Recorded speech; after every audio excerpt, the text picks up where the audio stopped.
अहमदाबादमध्ये विमान दुर्घटना घडली आहे. त्यामध्ये अनेकांनी आपला जीव गमावलेला आहे. पनवेल तालुक्यातील नावा गावातील मैथिली पाटील या एअर होस्टेस होत्या. त्या देखील या दुर्घटनेमध्ये त्यांचा देखील मृत्यू झालेला आहे. मी सध्या पनवेलमधील नावा या गावात आहे.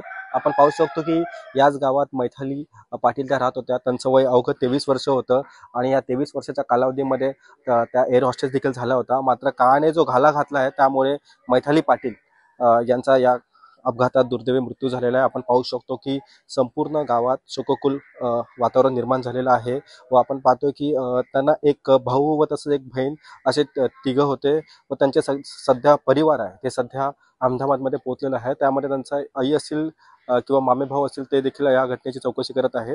आम्ही त्यांच्या घरच्यांशी देखील संपर्क साधण्याचा प्रयत्न केलेला आहे आणि आम्ही त्यांच्या घराजवळ आहोत. मात्र कोणी बोलण्यास सध्या तयार नाही आहे. आपण समजू शकतो की सध्या दुःखद जी परिस्थिती ती पसरलेली आहे व या घटनेमुळे पूर्ण नावा गावात शोककुल वातावरण निर्माण झालेलं आहे. कॅमेरा पर्सन राजेंद्रसह मी रवी खरात, TV9 मराठी, पनवेल.